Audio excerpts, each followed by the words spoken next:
because today we're in theme park heaven. I enter the lost continent to check out a battle of the gods. Then I have a close encounter of Jurassic proportion. Oops. When I sneak up on a Triceratops dinosaur. Tyler, quit goofing around. I prepare my own personal train on the Incredible Hulk coaster and find out why it makes other coasters green with envy. Charlie's got some tips on how to handle motion sickness, which is good because this show is bound to make you dizzy. Tyler, how can you eat that? It looks like it's dipped in green slime. It's the Incredible Hulk cotton candy. It's supposed to be green. It's popular mechanics for kids. Take it to ride.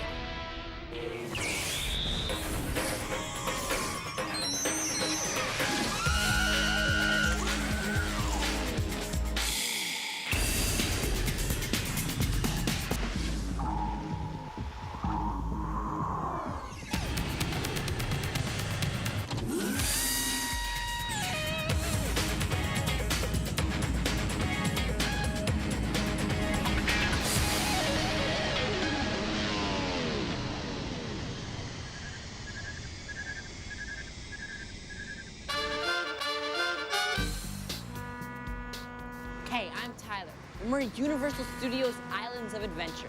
Hi, I'm Alicia. You're not gonna crash this thing, are you? Thanks for the vote of confidence. How am I doing, Captain? Great, smooth and steady. Good, because I want to see all of the islands. Yeah, like dinosaurs and roller coasters, and superheroes and roller coasters, even water and roller coasters. So exciting! Maybe you should take over. Aye, matey.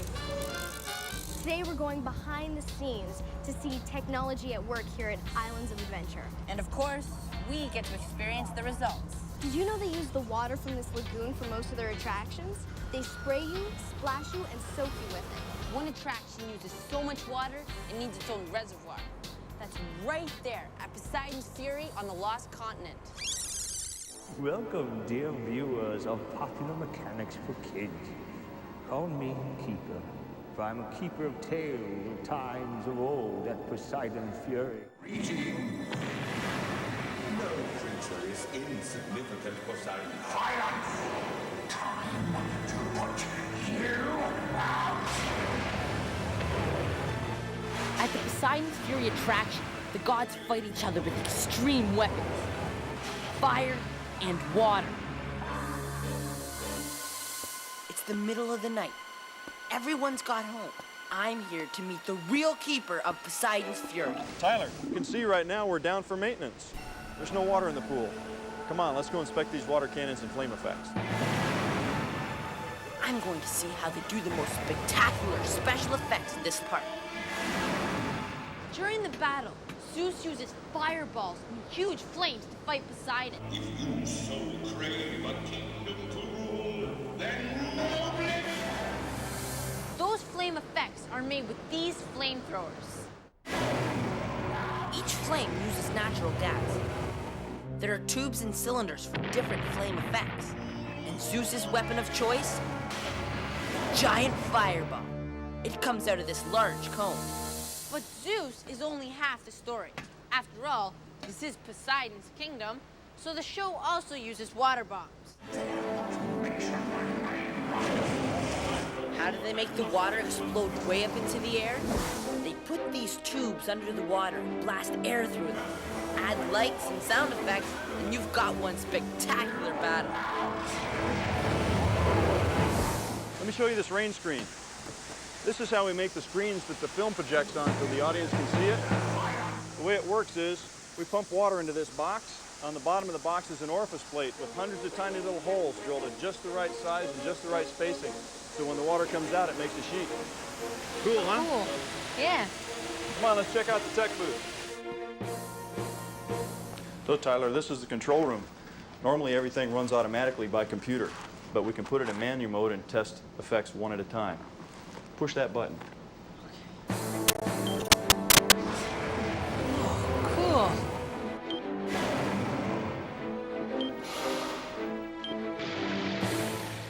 From here, we can also control the water vortex.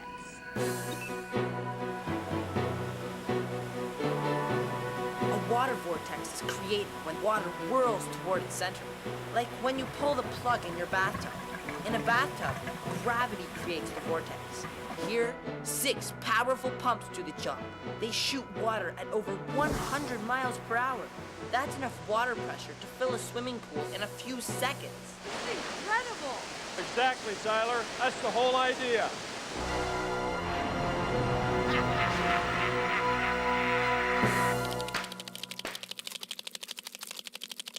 Its screen is taller than 5 NBA basketball players.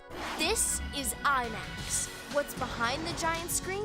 This 1-ton monster, the IMAX projector.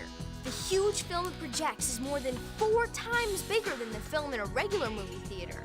It moves through the projector at over 300 feet every second.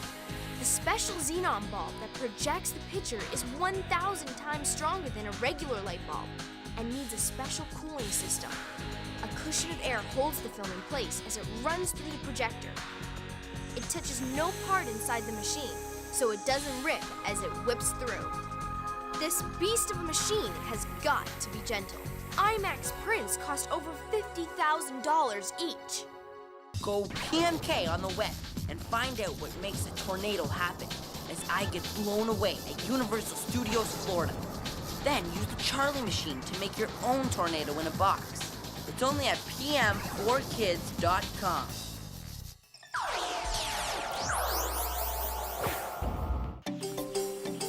Tyler, I was wondering, if you were a dinosaur, which one would you be? Be a big, bad, bone-crushing T-Rex. In your dreams. He'd be more likely food for a T-Rex. And I heard that. And at least I'd taste good. Yeah, right. Hey, I wonder where this leads. Oh no, not the dark, scary slide tunnel. I changed my mind. I'd rather be a Triceratops. Come on, let's go. Me first, I'll meet you down there. Woo! Woo! Yoo-hoo, Tyler!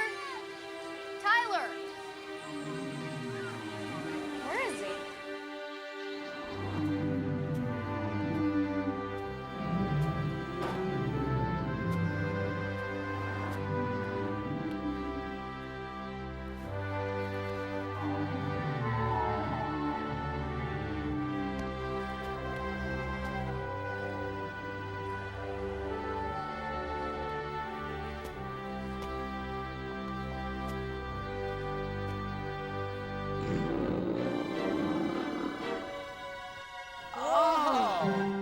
Was that you? No, it was her. Yeah, I know. I programmed her to do that. Hi, I'm Bob Shreve. I'm the show producer for Jurassic Park. What you see here is the most advanced animated figure ever constructed. Not only is she programmed to pass wind, she can also do this. Oh, ew. Well, she can do a bunch of things. I'll tell you what, let's go to the paddock next door. We're putting a Triceratops together over there, and I can show you how it's done, okay? Okay. Come on. I still think she has bad manners. Triceratops roamed the earth more than 65 million years ago. And now we can see what they looked like when they were alive, thanks to amazing technology. That's right, Tyler. We spent several years bringing this animal back from the dead. And what you see here represents the best advancements in the fields of hydraulics, electronics, pneumatics, and mechanical design. And that's what makes this mechanism a living, breathing animal. To bring the Triceratops back to life, Bob called on some space engineers. The engineers came from a company called MD Robotics. That's where the space shuttle's arm is made. To make the Triceratops, they first used computers to figure out how to make them move in the right way. Then, they built them. Pieces of steel like this make up the skeleton of the Triceratops. Moving hydraulics make up the muscles. But that alone doesn't make a living, breathing Triceratops. The animal only truly comes to life when you cover it with skin. Otherwise, it's just a cold machine. Once we've got the mechanism working and we're sure it's doing what we want, the next step is we attach fiberglass shells around the mechanical parts. Would you like to give me a hand? I have a part here. Okay. Just line up the holes and stick these bolts in there, okay? Okay. The hard fiberglass shells don't look like skin. So after we put the shells on, we'll cover them with a softer layer called silicone. Silicone is like strong rubber. Won't break. Hey, Tyler, quit goofing around. I thought you were gonna give me a hand. Why don't you crawl up on top and pull the skin forward for me, would you? Okay. Dino silicone skin is strong, so it won't whip when the dinosaur moves. This is something dinosaurs definitely didn't have millions of years ago. Okay, now. If the mechanical parts inside break down, you can just unzip the skin to get inside and make repairs. But we have to hide them, or the dinosaur won't look real to the public. Well, everything looks fine here. Skin's okay. Oops. I guess we still have a few glitches in the control system. You wanna come help me chase those down? Okay. Good. I still think these dinosaurs have bad manners.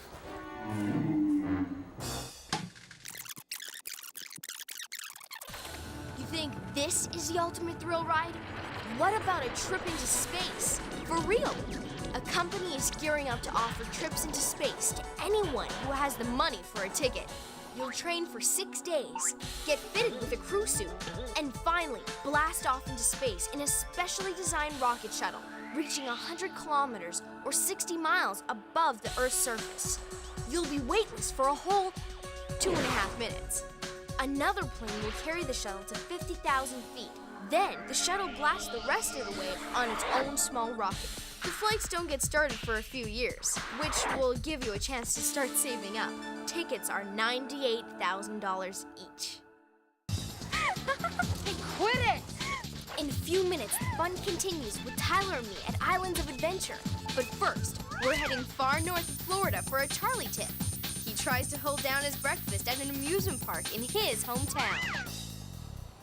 Good morning. Today we're going to talk about motion sickness, and I'm going to show you how to avoid getting sick on these fast and scary rides.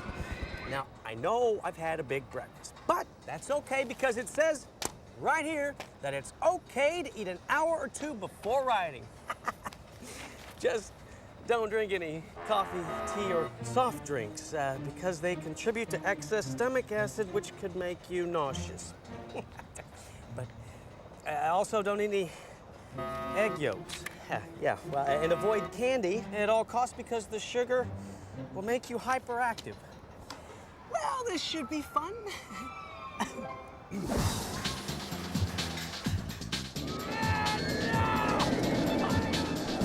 Motion sickness is that feeling of nausea when you're riding in an airplane, a car, a boat, or even on an amusement park ride.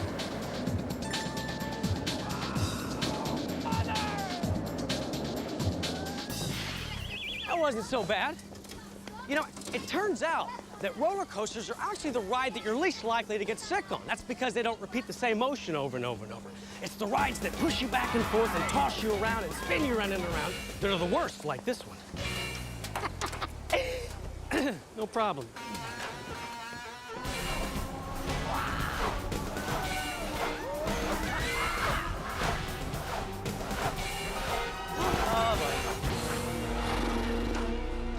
Motion sickness happens when your sense of balance is confused. We use our senses to keep our balance, our eyes, our ears, our skin receptors, even our muscles and joints. But when the sensors send our brain conflicting messages, that's what makes us nauseous. Let's say you're in the back seat of a moving car, reading a magazine. Most of your senses tell you the car is moving, but your eyes see only the magazine and send out a different message. So your brain receives messages that don't match up with each other, and you get car sick. Piece of cake. So how do you protect yourself from motion sickness? Well, here's some tips. In a car, sit in the front seat and look ahead at the distant horizon. On amusement rides like this, don't lead your head to one side because it sort of throws off your balance. If you start to feel nauseous, just take a few deep breaths and hold it for a second.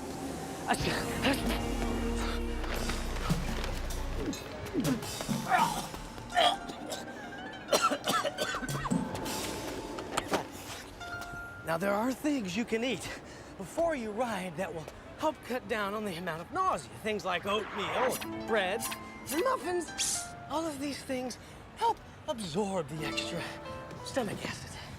It's just a shame I didn't think of that before.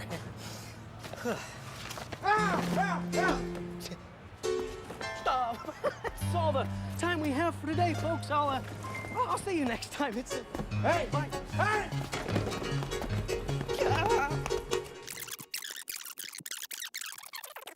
The first roller coasters were kind of boring. They had to be. If they went too fast, the cars fell off. Yikes! A guy named John A. Miller changed all that. His inventions made coasters what they are today. This is his first success, the first racing coasters. His most important invention, under friction wheels. Instead of just one set of wheels on the cars, he used 3 sets. The regular set, one on the inside of the track to keep the car on course, and one under the track to keep it from falling off. That's what makes it possible to have steep hills, sharp turns, and even loops. Thanks, Mr. Miller!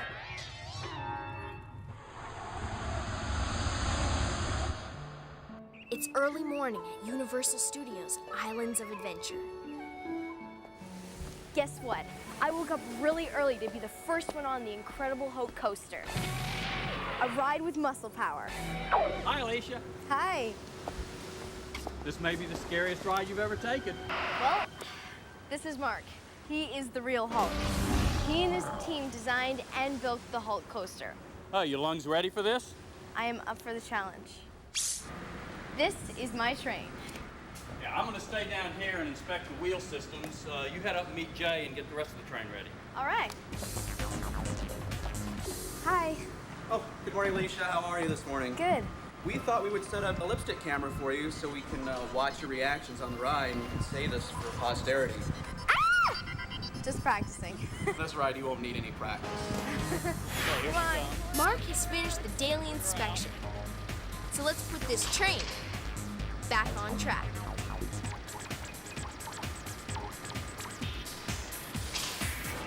And we're ready to roll. Well, you ready for your big moment? Yep. I hope I don't turn Hulk green. As soon as you're ready to take on Hulk, give him the thumbs up. We'll go.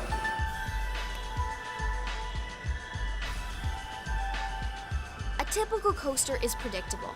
You know that after a climb up a hill, you're gonna zoom down the other side. On the Hulk, you get blasted away when you least expect it.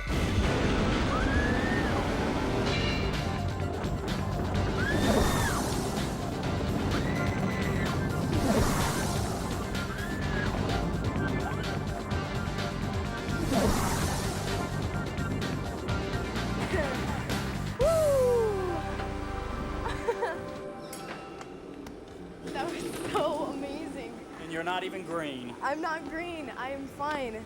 I want to do it again. Ride it as much as you want. What makes the Hulk different is that it accelerates uphill with the same thrust as an F-16 fighter jet. It's like being fired out of a cannon.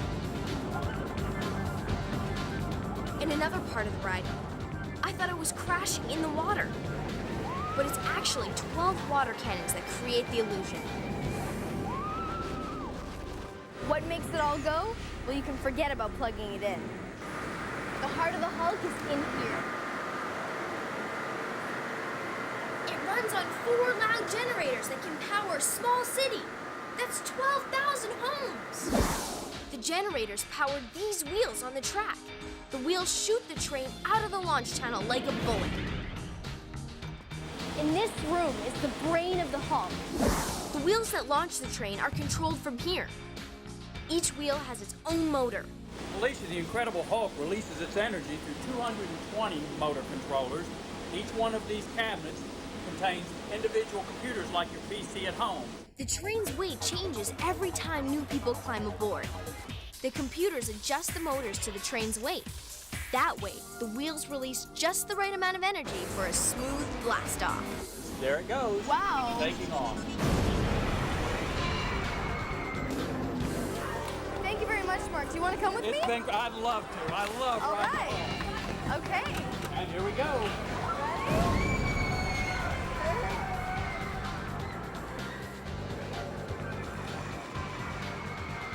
Alicia, the park's nearly closed. You have me on the Hulk all day long. Can't we quit? No way! I want to be the last person on this ride. One more time. Not again! We are wrapping up the show on Seuss Landing. There are no straight lines in this island. These are some seriously twisted trees. I wonder how they got them like that. It's advanced technology called Mother Nature. You see, these trees were bent out of shape by Hurricane Andrew and were brought to Islands of Adventure. Wow, they've thought of everything. Can't leave without eating some green eggs and ham. What's up with you and green food? Green eggs and ham cafe? Here I come. I am not eating this. What's the matter? Afraid of the weird, scary green eggs?